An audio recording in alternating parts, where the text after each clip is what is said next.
Kekuatan kita hanya terletak di dalam Tuhan. Dialah kekuatan kita, dialah gunung batu kita, keselamatan kita. Yesus Kristus Tuhan namanya. Saudara yang terkasih dalam Tuhan, pagi hari ini kita akan dengar firman Tuhan. Dia adalah firman Tuhan. Dia adalah pembawa pesan. Dia adalah Raja yang rendah hati. Dia adalah roti kehidupan.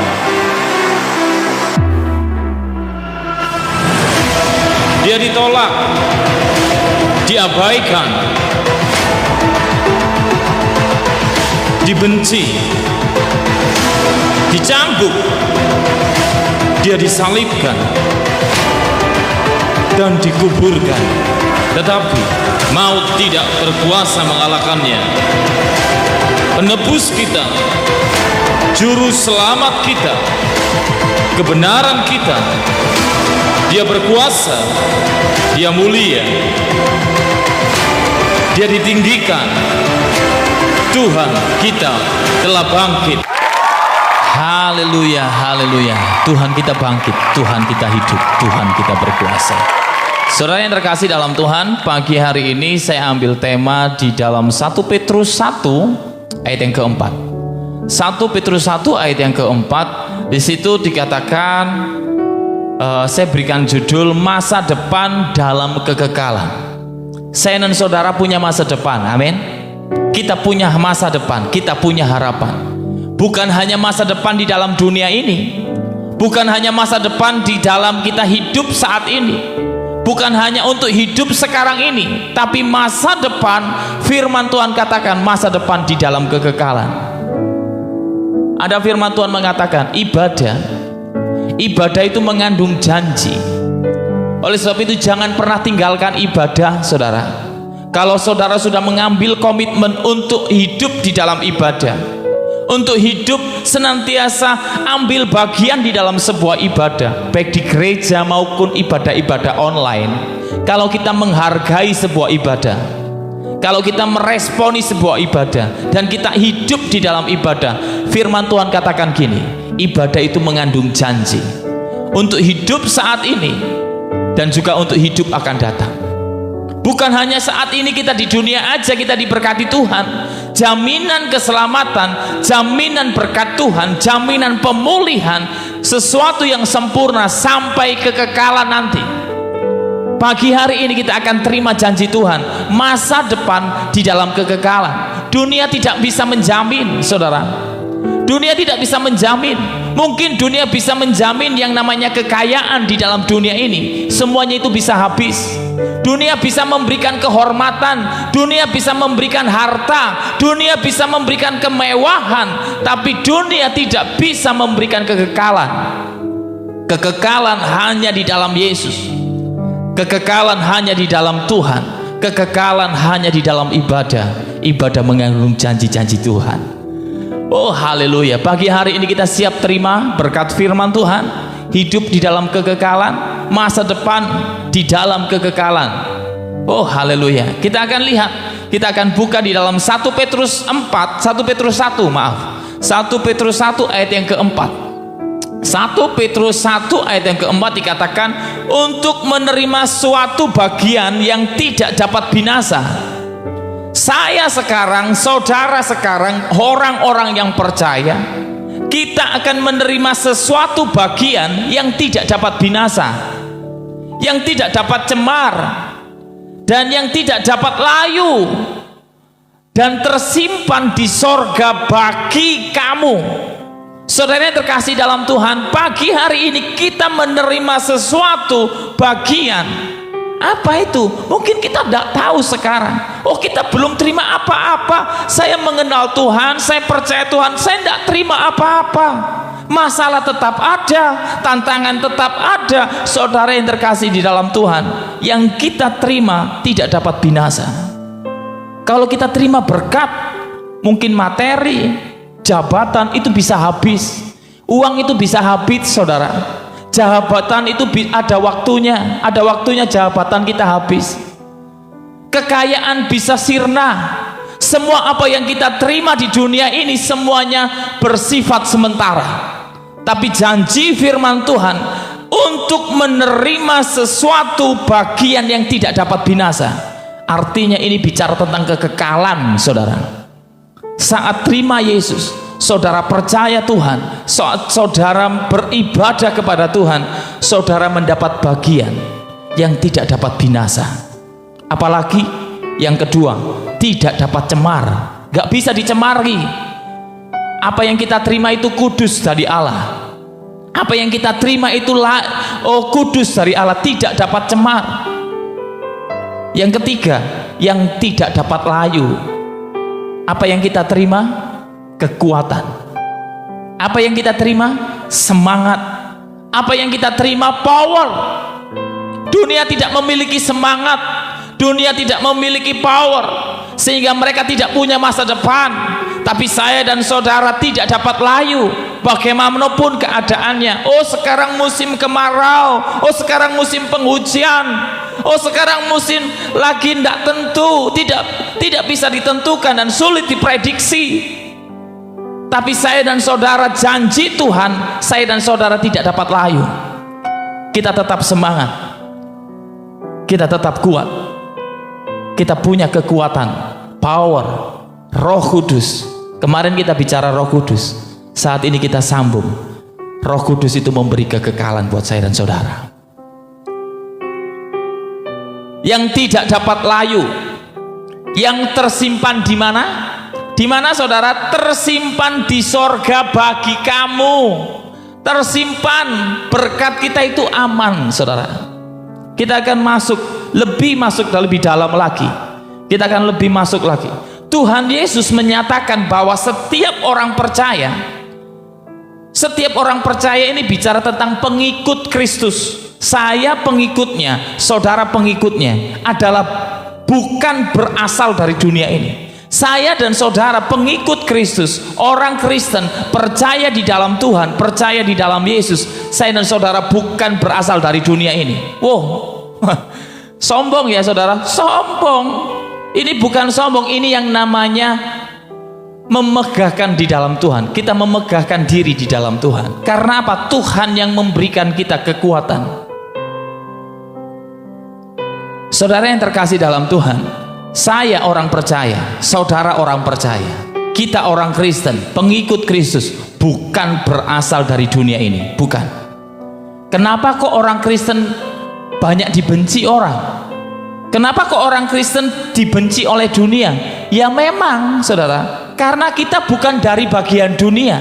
Kita ini bukan bagian dari dunia ini. Kita bukan sahabatnya dunia.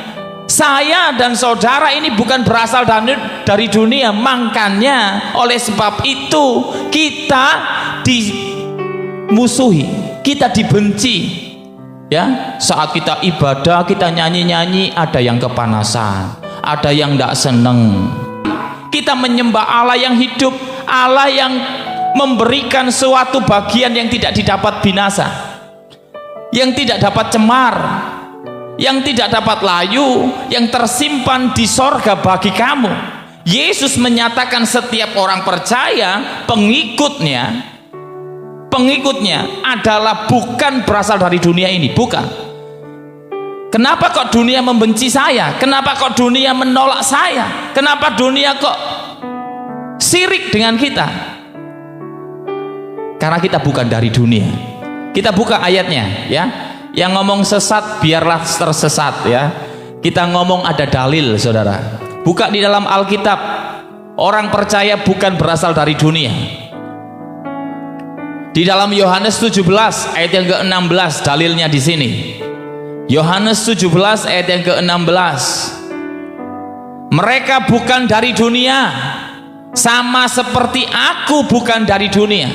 Orang-orang percaya, pengikut Kristus bukan dari dunia, seperti Yesus juga bukan dari dunia. Luar biasa enggak kita? Makanya orang benci dengan kita, saudara. Makanya orang itu rasanya minder, ya, rasanya iri lihat orang-orang Kristen ini. Ya, orang-orang pengikut Kristus itu mereka seakan-akan pede banget ya, keselamatan itu kayak milik dia. Loh, memang asal kita percaya kita diselamatkan, kita percaya kita diselamatkan, kita tidak percaya kita binasa, saudara.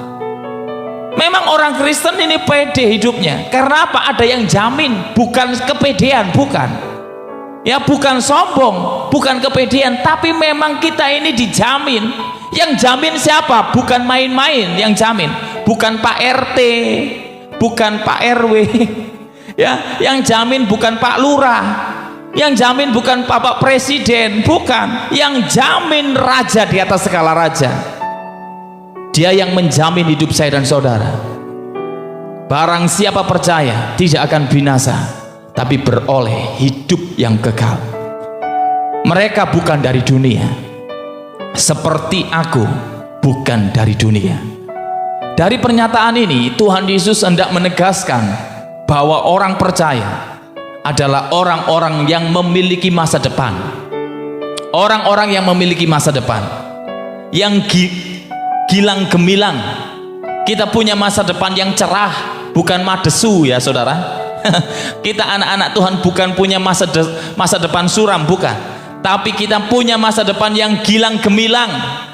Masa depan yang dimaksud bukan sekedar masa depan saat kita hidup di dalam dunia ini saja.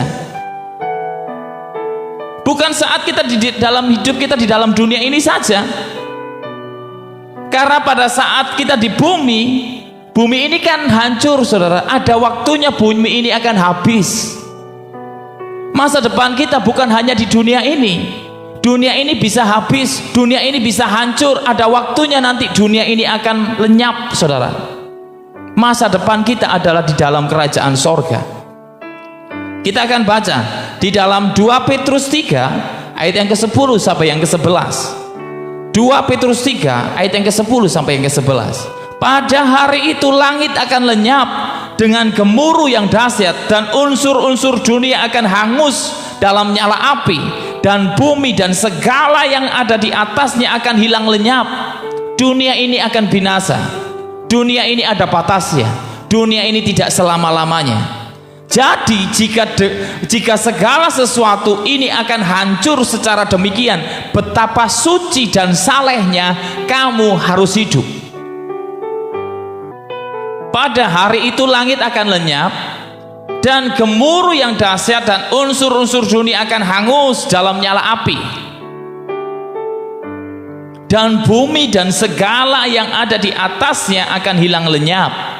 Jadi jika segala sesuatu ini akan hancur secara demikian, perlu kita perhatikan ini, saudara, betapa suci dan salehnya saya dan saudara harus hidup.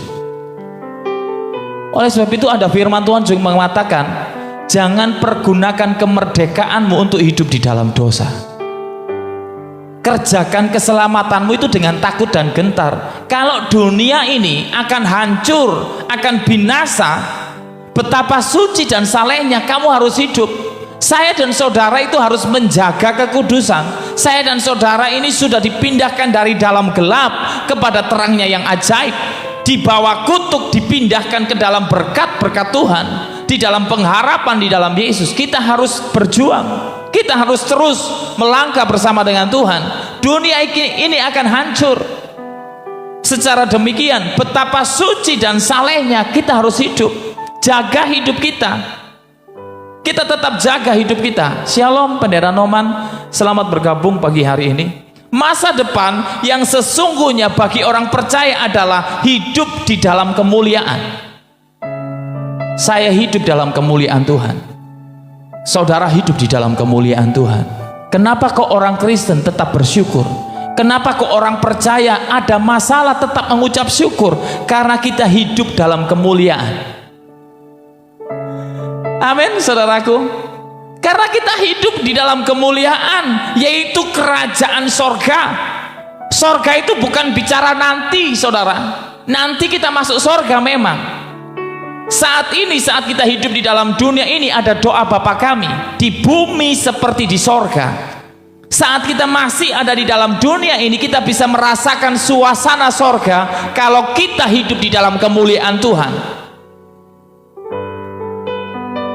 Jaga kesucian, jaga kesalehan hidup. Jangan kotori mulutmu dengan perkataan-perkataan kotor. Jangan kotori hidupmu dengan rokok, minum mabuk, ya, dengan hidup menyimpan kepahitan. Oh, kesalahan orang disimpan, buang itu semua. Betapa suci dan salehnya kita harus hidup. Jaga kekudusan.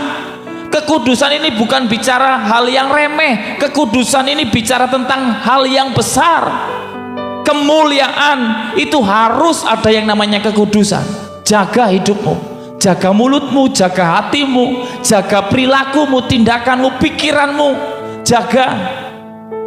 Kalau pujian sebelah, saudara kita sebelah ngomong gini, saudara, jagalah hati, jangan kau nodai, jagalah hati, lentera hidup ini.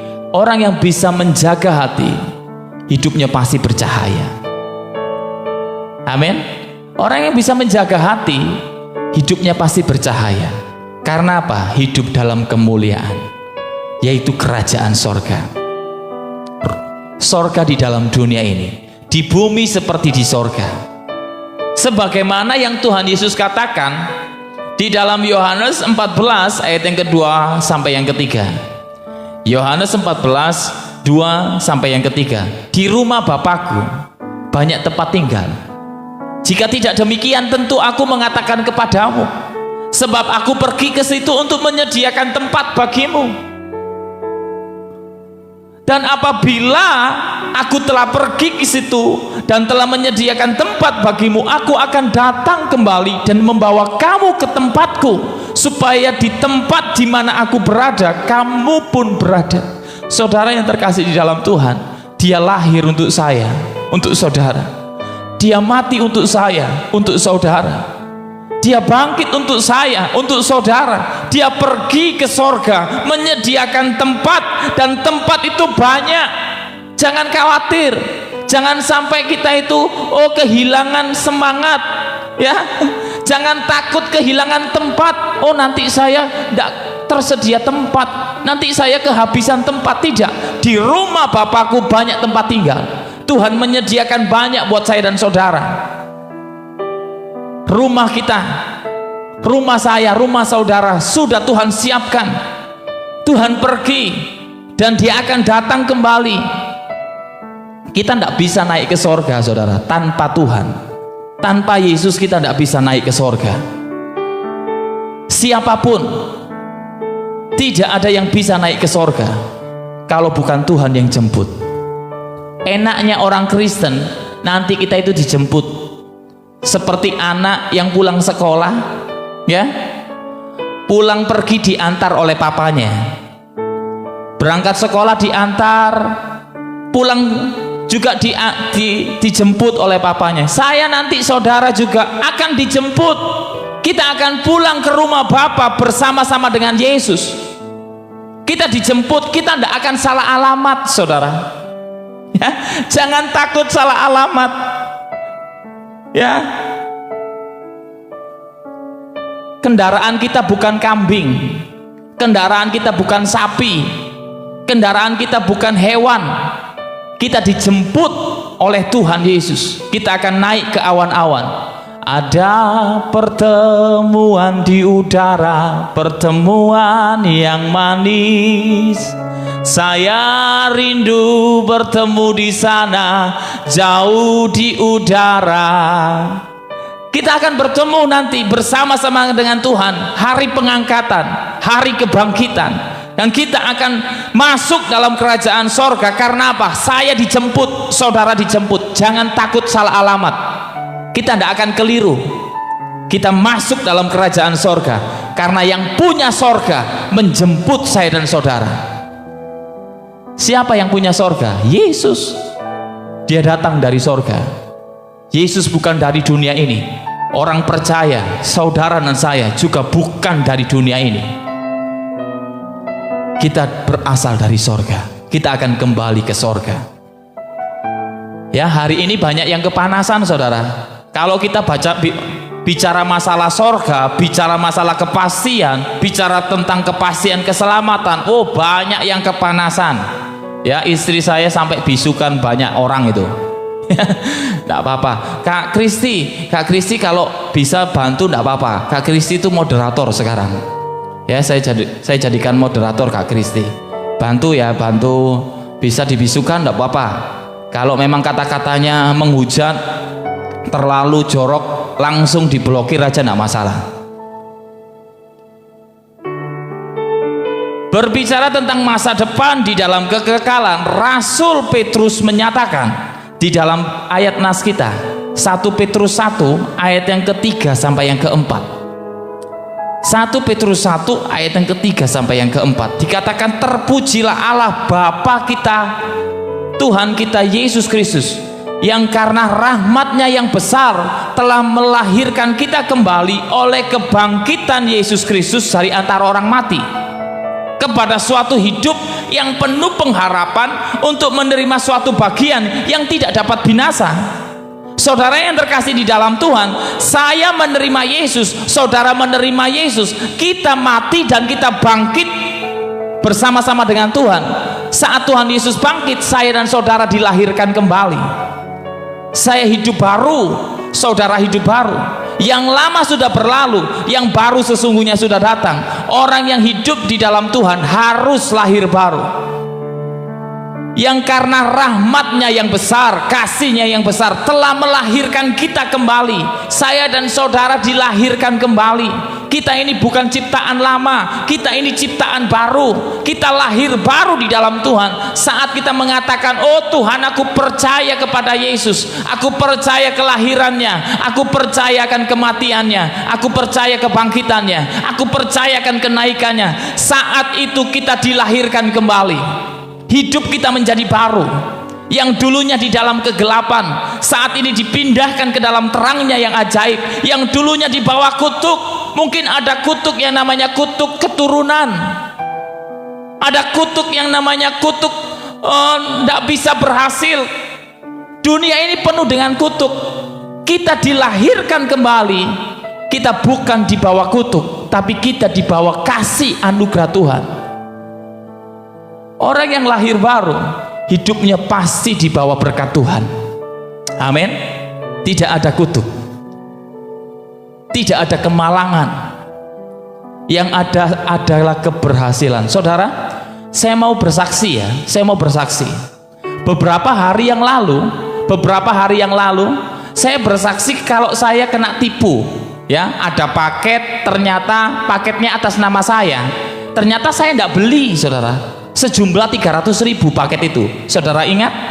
Tahu ya? Karena saya sudah bersaksi. Ya, 300.000 1 minggu yang lalu, saudara. Secara daging, secara manusia saya pengen marah. Karena apa? Eman 300.000. Kurirnya pengen saya marahi. Kalau bisa dia harus ganti rugi. Karena saya lihat dia itu kasihan ya. Karena saya punya hati Bapak. Tuhan ngomong dalam hati saya, ampuni. Sudah biarkan, kasihan orangnya. Ya sudahlah, ya tidak apa-apa mas, tidak apa-apa. Ya sudah, oh dia terima kasih banyak saudara. Dia sampai salaman dengan saya, sampai cium tangan saya saudara. Saking gembiranya. Kalau saya mengampuni dia itu, saking gembiranya, dia itu pegang tangan saya, dia salaman dengan saya, dia cium tangan saya. Saya di situ itu bukan saya merasa bangga, oh saya hebat, tidak. Karena saya bangga, kenapa? Karena ada pribadi Kristus. Saya hidup baru, itu bukan saya. Kalau saya yang lama, kalau kedagingan saya tidak terima. Betul enggak? Tapi karena saya sudah lahir baru, hidup di dalam Tuhan, kemurahan Tuhan ada dalam hidup saya bisa berbuat demikian. Bukan karena saya hebat, saudara. Bukan karena saya baik, bukan. Kalau kita melakukan kebaikan, itu semua karena Tuhan yang ada dalam hidupmu. Semua karena karya Tuhan yang ada dalam hidupmu. Semua karena kasih Tuhan yang ada dalam hidupmu, sehingga kamu bisa mengasihi orang. Kemarin terjadi lagi, saudara. Kemarin malam saya itu dikagetkan. Pagi saya itu terima berkat. Kemarin pagi saya terima berkat dari seorang oma. Saya terima berkat, salah satu orang yang rajin hadir dalam ibadah live, ya, satu gereja dengan saya tidak akan sebut namanya. Seorang oma, dia kasih berkat, dia itu ngomong, memang jauh-jauh hari itu ngomong sama saya, Chris, kalau saya mau kasih berkat ke kamu, kasih gift itu seperti apa sih? Waduh oma, itu sulit, nanti oma harus beli koin dulu dan lain dan sebagainya. Oma pasti tidak bisa, sudah nonton saja, gak usah kasih apa-apa, tidak apa-apa, yang penting tayangan saya, ibadah saya menjadi berkat buat oma, itu luar biasa. Saya ngomong gitu saudara, ya. Tapi dia itu pengen kasih berkat buat saya. Kemarin pagi habis ibadah gereja, istri saya dikasih amplop saudara. Istri saya ini dikasih amplop, ini buat ibadah pagi, ini buat ibadah pagi. Terima, istri saya terima saudara. Istri saya tidak buka. Setelah siang istri saya ngomong, Pak, tadi ada berkat dari oma. Karena untuk berkat pagi, setiap pagi oma sudah merasa diberkati Tuhan. Tuhan gerakkan oma untuk memberkati papa. Oh ya, terima, nanti kita doakan. Karena saya lagi pergi saudara, ada kesibukan di luar, akhirnya sampai malam saya belum berdoa untuk berkat itu. Ketika saya itu mau mandi malam, ya, karena LPG-nya habis, saya lihat di luar LPG saya hilang saudara. LPG saya hilang. Ada 2 tabung LPG di luar rumah itu hilang. Bertahun-tahun di rumah saya itu tidak ada kehilangan, tapi kemarin Tuhan izinkan hilang LPG saya. Bayangkan nilainya berapa ya, satu LPG itu mungkin kurang lebih 150.000 ya. Kalau 2 nilainya 300.000 ya. Secara daging, secara manusia saya kaget, wala kok yo ono wae ya toh. Cara bahasa Jawanya seperti kok yo ada-ada aja. Bertahun-tahun ndak hilang, kok sekarang hilang eman. Waduh, ya apa ya namanya, kesusahan ya. Ya kita terima saudara. Akhirnya ya saya tenangkan diri, saya persiapkan khotbah untuk hari ini saudara. Ya, saya bersyukur setelah saya selesai siapkan khotbah dan saya berdoa malam, saya ajak istri saya doa untuk berkat yang saya terima tadi pagi. Saudara tahu, nilai berkat yang saya terima dari apa yang saya alami, kejadian kehilangan itu nilainya lebih besar berkatnya. Beri kemuliaan buat Allah kita. Daripada apa yang saya kehilangan, dengan apa yang berkat Tuhan sudah sediakan tadi pagi, lebih besar berkatnya daripada kehilangannya saudara. Ternyata Tuhan siapkan bagi orang-orang yang berharap kepadanya, orang-orang yang melayani Tuhan, orang-orang yang hidup di dalam Tuhan. Tuhan tidak pernah lalai menepati janjinya. Saudara, di sini saya, oh Tuhan terima kasih. Ternyata penyertaan perlindungan Tuhan itu luar biasa. Meskipun harus kehilangan ya saudara, meskipun harus kehilangan, tapi Tuhan sudah siapkan sebelum kehilangan itu terjadi. Ya, gak tahu saya hilangnya itu malam atau saat saya ke gereja, saat saya pergi keluar rumah itu saya tidak tahu hilangnya kapan, saya tidak tahu. Yang pasti kemarin saudara ya, entah kemarin pagi atau kemarin malam saya tidak tahu. Tiba-tiba mau mandi kemarin malam itu kok tidak ada LPG-nya, 2 LPG saudara. Ya puji nama Tuhan. Tapi berkat Tuhan itu luar biasa. Kita tidak akan hidup selamanya di dunia ini. Dunia ini akan habis lenyap, semua akan binasa. Tapi saya dan saudara, kita akan pulang ke rumah Bapa, dan kita menantikan Tuhan Yesus Kristus sebagai juru selamat kita. Karena kewarganegaraan orang percaya adalah sorga, maka keberadaan orang percaya di dalam dunia ini hanya sebagai pendatang atau perantau saja. Saya dan saudara di dunia ini hanya perantau saudara.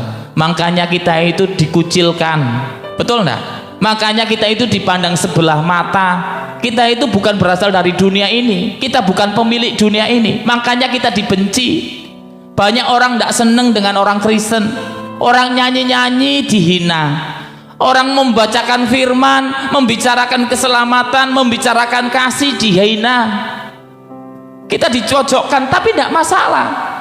Memang kita bukan berasal dari dunia ini, kita hanya menumpang sementara di dunia ini. Kita pendatang, kita hanya perantau saja. Nanti kita akan pulang sama-sama, dijemput oleh Bapa kita, Juru Selamat kita, Tuhan Yesus Kristus akan menjemput saya dan saudara. Segala sesuatu yang ada di bumi ini tidak ada artinya apa-apa dibandingkan dengan kemuliaan kerajaan sorga. Inilah masa depan kita yang sesungguhnya. Masa depan saya, masa depan saudara ada di dalam kerajaan sorga. Puji nama Tuhan, kita sudah selesai diberkati firman Tuhan pagi hari ini.